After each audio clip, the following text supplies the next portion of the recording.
सभी को नमस्कार। आज हम अभिनव मनुष्य कविता पर चर्चा करने के लिए आज इस वेबिनार में उपस्थित हुए हैं। मंच पर उपस्थित सभी आदरणीय गुरुजी मित्रों को स्वागत करना चाहती हूँ। मैं सबसे पहले यशवंत जी से प्रार्थना करती हूँ कि आप अपना विषय को प्रस्तुत करें।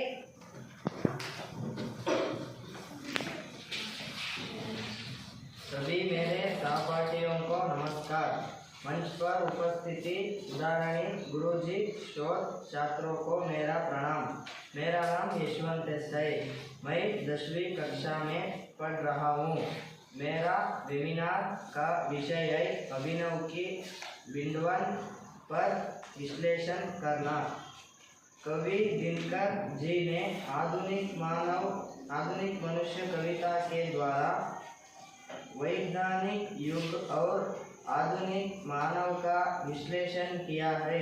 कवि ने कहा कि आज दुनिया के मानव विचित्र नवीन है, क्योंकि आधुनिक मानव ने प्रकृति के हर तत्वों पर अपना नियंत्रण रखकर विजय प्राप्त कर रहे हैं। अर्थात अग्नि, वायु, जल, पृथ्वी और आसमान पर विजय प्राप्त कर पंचभूतों को एक समान दान रहा है। इतना ही नहीं, आधुनिक मानव का ज्ञान आज गगन में जा रहा है। मानव को करों का यानी हाथों को देकर परमाणु भी काम रहे हैं। आधुनिक मानव सृष्टि का श्रृंगार बना है। ज्ञान विज्ञान प्रकाश का आगार बना है। मानव को पाताल से लेकर आकाश तक सब कुछ जानकारी है, परंतु कैसे विद्वान है कि मनुष्य के बुद्धि और हृदय पर जीत हासिल नहीं किया, केवल पंचभूतों पर नियंत्रण रखकर विजयी पाना ही सीखा है। कवि कहते हैं कि जो मानव दूसरे मानव से प्रेम का संबंध जोड़ना चाहिए, जो मानव दूसरे मानव से स्नेह का बंध बांधना चाहिए, जो मानव दूसरे मानव से आपस की दूरी को मिटाना चाहिए, जो मानव दूसरे मानव से भाईचारा की भावना से रहना चाहिए, तब मानव कहलाने के लिए योग्य बनता है। धन्यवाद।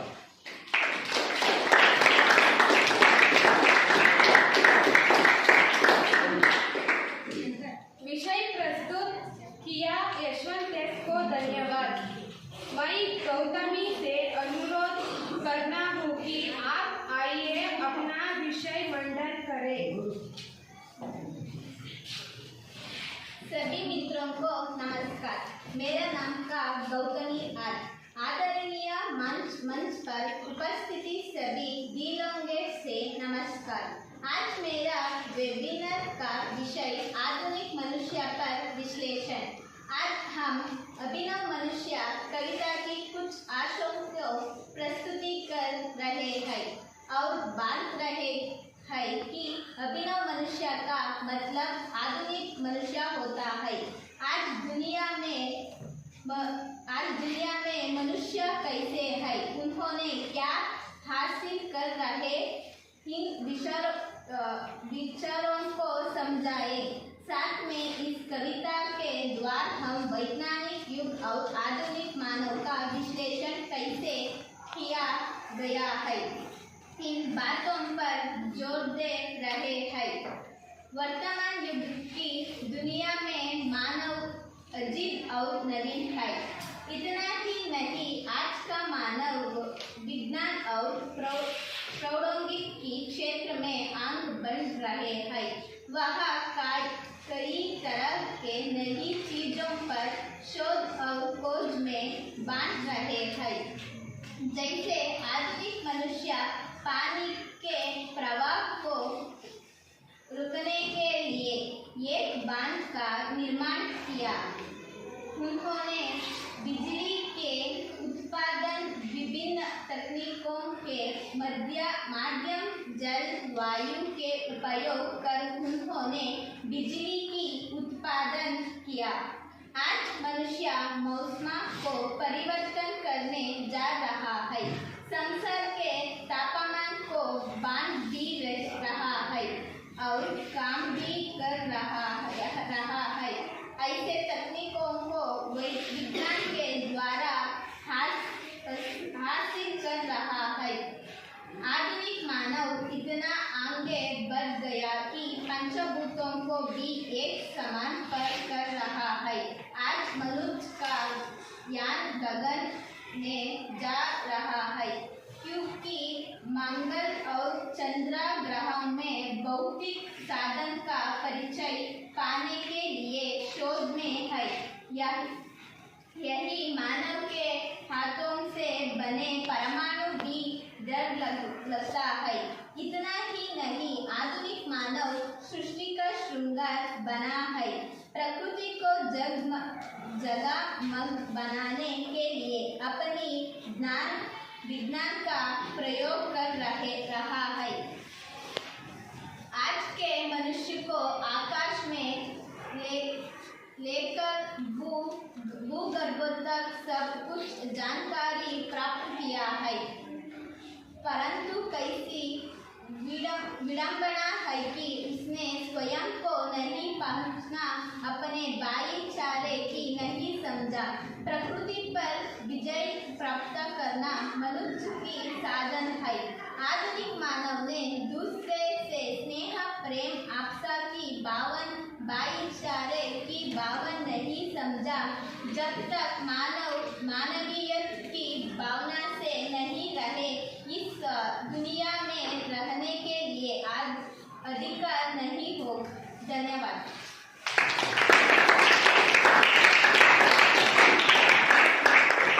विषय प्रस्तुत किया गौतमी को धन्यवाद।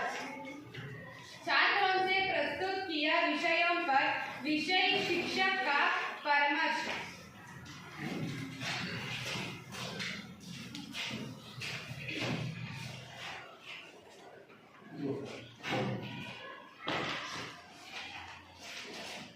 मंच पर उपस्थित इस कार्यशाला के विद्यार्थी संघ के पदाधिकारी पवन जी को अनुमति लेते हुए और शोधार्थियों को भी मैंने धन्यवाद देना चाहता हूँ। बहुत बढ़िया उन्होंने अपना विभिन्न विषय को प्रस्तुतिकरण किया है। फिर भी कवि दिनकर जी ने बहुत सारे विषयों को इस कविता में समझाने का प्रयत्न किया है। हमारे शोध छात्रों ने कुछ विषयों को हासिल कर अपने ज्ञान के आधार पर यहाँ प्रस्तुत किए हैं। मैं उसको धन्यवाद देना चाहता हूँ। प्रिय छात्रों, कवि आधुनिक मानव का परिचय बता रहा है। आधुनिक मानव का को सबसे पहले नवीन और विचित्र कहा गया है ना, विचित्र कहा गया है। सो 1991 यानी हमारे आधुनिक काल का आरंभ यानी 1857 से आसपास में ऐसा परिवर्तन हो गया था। सो अंग्रेजों का शासन था। अंग्रेजियों ने यहाँ भारत में अनेक प्रकारों को तकनीकों को यहाँ लागू किया। फिर भी 1901 में और भी आगे बढ़कर हमारे ब्रिटिशों ने यहाँ क्या क्या तकनीकों को जोड़ दिया था। सो हमारा मानव भी उस पर क्या कर रहे थे, जोर दे रहे थे। सो मानव का परिश्रम को छोड़ दिया और मानव का मजदूरी को छोड़ दिया। सो उन्हें मिशनों के द्वारा चलाने के लिए आगे बढ़ रहे थे। बच्चों, मिशन हम तैयार किए हुए जो चीजें हैं, सो मनुष्य को अगर काम चली गई तो मिशन नहीं कर सकते हैं। मानव ही उसका सृष्टिकार है, श्रृंगार बना हुआ है।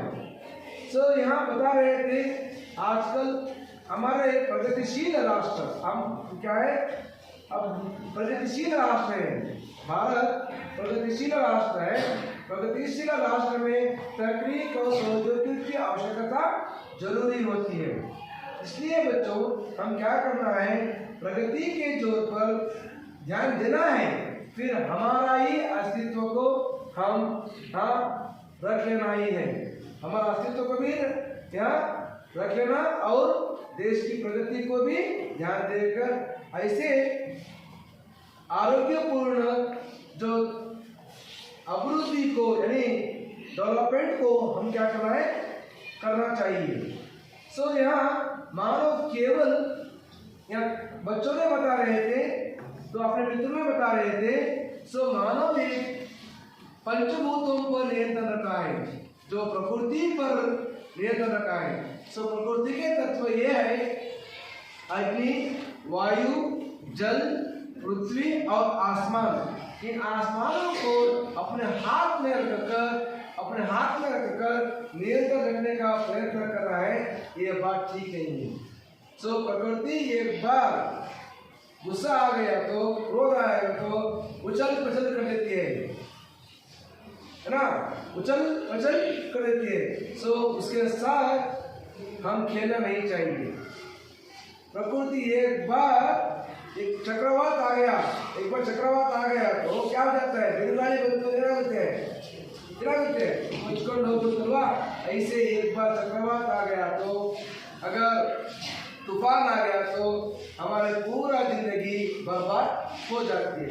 इसलिए बच्चों, हम प्रकृति को ध्यान में रखकर, पंचभूतों को ध्यान में रखकर अपना डेवलपमेंट, विकास को करना चाहिए,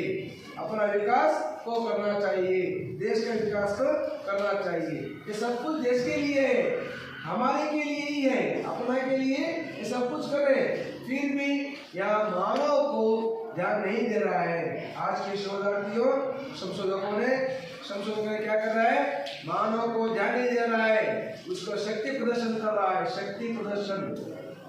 ज्ञान का प्रदर्शन कर रहा है। सो ज्ञान और शक्ति का प्रदर्शन कर रहा है, इसलिए मानव की मानवीयता पर नजर नहीं डाल रहा है, असर नहीं डाल रहा है। इसलिए बच्चों, हम कोई सा भी काम करने से पहले मानवीयता गुणों को ध्यान में रखकर हम शोधार्थियों में क्या करना है, संशोधकों में क्या करना है, शोध कार्य को करना चाहिए। अगर हम ऐसे नहीं करें तो एक ना एक दिन हमारा जिंदगी खत्म हो जाएगा। इसलिए प्रेम, दूसरे मानव से प्रेम करना चाहिए। मानव है, इसलिए अनेक साहित्यों में, कन्नड़ में एक साहित्य है, बसवಣ್ಣ ने कहा है, क्या कहा है बसवಣ್ಣ, ಕಾಗೆ ಒಂದು ಅಗಳು ಕಂಡರೆ ಕರೆಯದನ್ನ ಬಳಗವನ್ನ, ಕೋಳಿ ಒಂದು ಗುಡುಗು ಕಂಡರೆ ಕರೆಯದನ್ನ ಬಳಗವನ್ನು, ಅಲ್ವಾ ಕಾಗೆ ಕೋಳಿಗೆ ಇರುವಂತದ್ದು ಮನುಷ್ಯನಿಗೆ ಯಾಕಿಲ್ಲ, ಮಾನವಕ್ಕೆ क्यों नहीं है वो भाव, ಮಾನವನಿಗೆ ಯಾಕಿಲ್ಲ ಆ ಭಾವನೆ।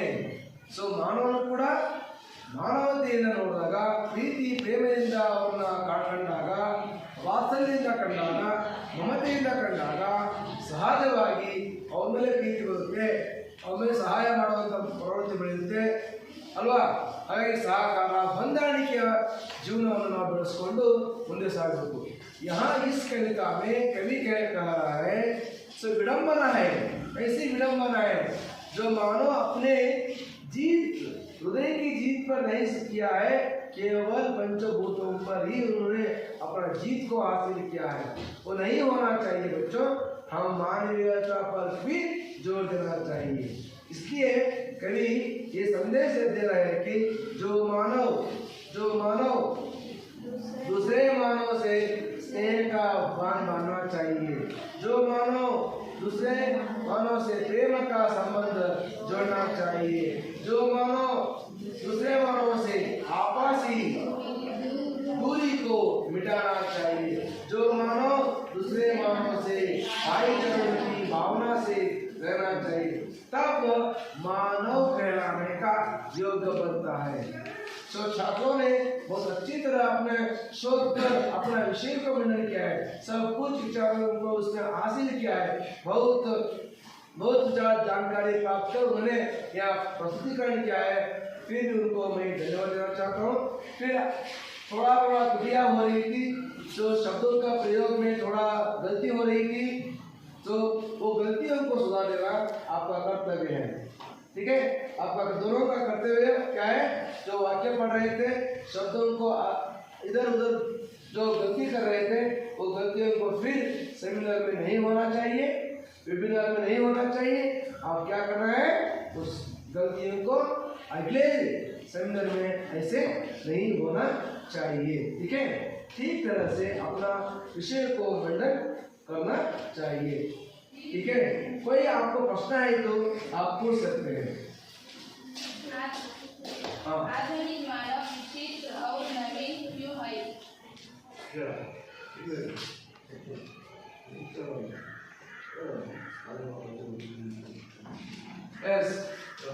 आधुनिक मानव का पंचभूतों पर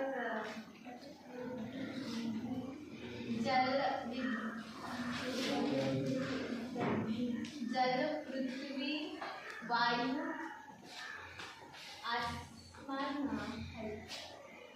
तो उनका प्रश्न है, आज का मानव विचित्र नवीन है कैसे? बहुत बेहतर प्रश्न पूछा उन्होंने। देखिए बच्चों, आज का मानव विचित्र नवीन है क्योंकि केवल आज का मानव प्रकृति के तत्वों पर ही नियंत्रण रखकर विजयी प्राप्त कर रहा है, अर्थात अग्नि, वायु, जल, पृथ्वी और आसमान पर अपना नियंत्रण रखकर एक समान लड़ रहा है।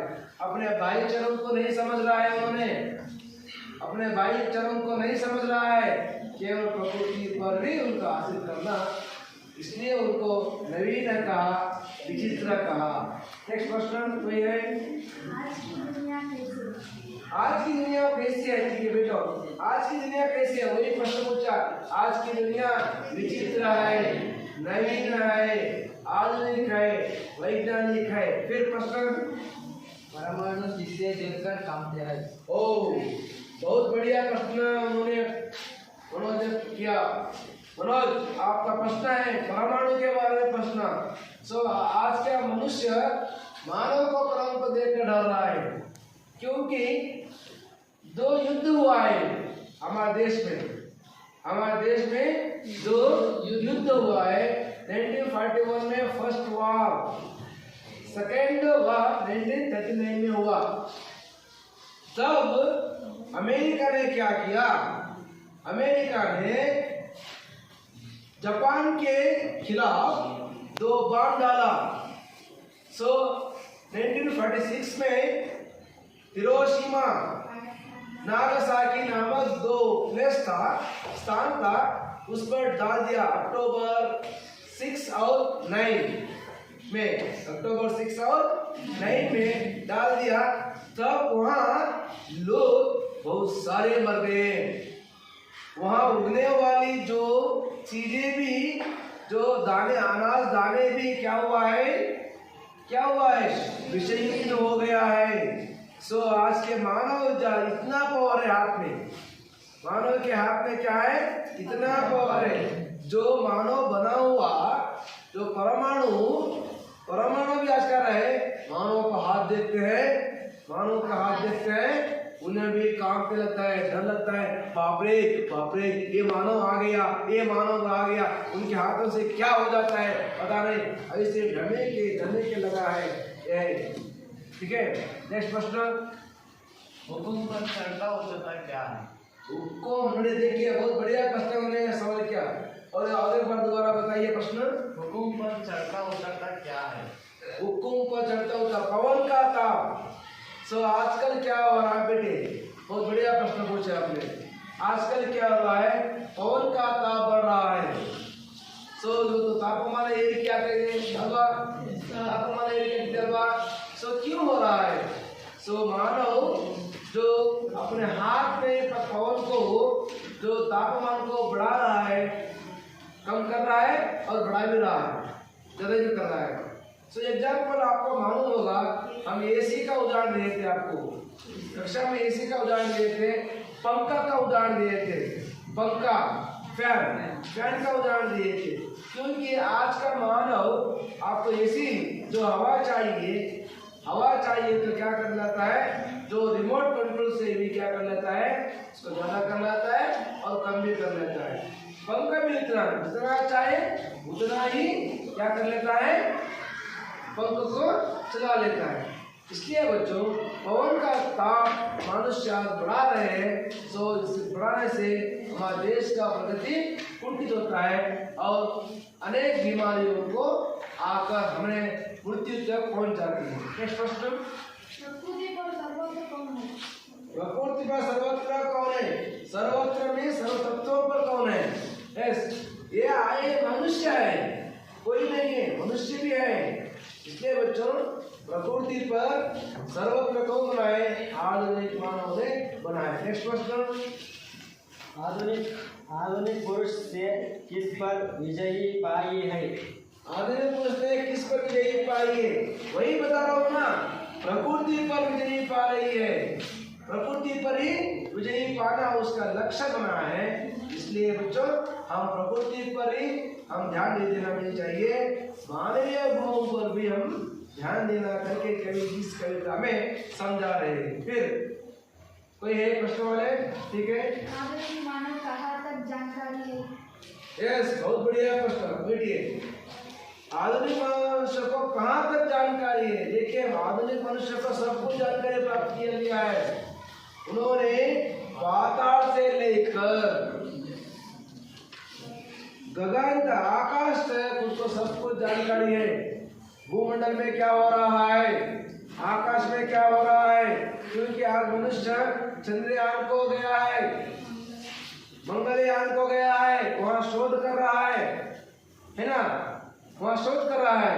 उसका क्या है, भूमंडल में जो कौन सी खनिज है ना, खनिज है, सब कुछ जानकारी, कहाँ तक पानी है, कहाँ हमें जो खनिजों को मिल रहा है, सब कुछ जानकारी हासिल कर लिया है। फिर अभिनव मनुष्य का पद्य बाद में किसका विषयों पर हुआ है? चर्चा हुआ है। ठीक है, देखिए किस विषयों पर चर्चा हुआ है करके बोल रही है बच्ची। इस कविता में मानव का विश्लेषण, मीन्स आधुनिक मानव का विश्लेषण किया गया है। अर्थात मानव ने प्रकृति पर किस प्रकार अपना ज्ञान को हासिल किया है, उस बारे में चर्चा कर रहा है। मतलब तत्वों पर चर्चा कर रहा है, प्रकृति के तत्वों पर चर्चा कर रहा है। नेक्स्ट। नर किन को एक समान लांग सकता है? क्या? नर किन को एक समान लांग सकता है? नर किन को एक समान लांग सकता है। बहुत बढ़िया। नर मतलब मनुष्य, आधुनिक मनुष्य। आज के मनुष्य हमने बताया आपको, पानी, सरित, गिरि सिंधु एक समान। ने बताया कि नर क्या क्या है, मनुष्य क्या कर रहा है, नदी को पार किया है, पर्वत को पार किया है, समुद्र को पार किया है। तो एक समान लग रहा है, गिरि सिंधु सरित गिरि सिंधु, है ना। सरित मतलब नदी कहते हैं, गिरि मतलब पर्वत कहते हैं, और सिंधु मतलब सरोवर कहते हैं, है ना। इनको इन विचार पर एक समान लांग रहा है। नेक्स्ट, कोई नहीं, कोई प्रश्न उठा सकते हैं? हाँ, आज का मनुष्य का यान कहाँ जा रहा है?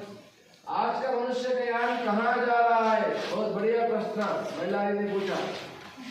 महिलारी, आज का यान में मतलब गगन में जा रहा है ना। मनुष्य का यान गगन में जा रहा है। क्यों जा रहा है? उस आकाश में, आकाश के सतह पर, सौरमंडल में क्या क्या हो रहा है, उस पता करने के लिए मनुष्य का यान वहां जा रहा है। ठीक है, फिर हाँ ठीक है। प्रश्नों को बोलना छात्रों को धन्यवाद।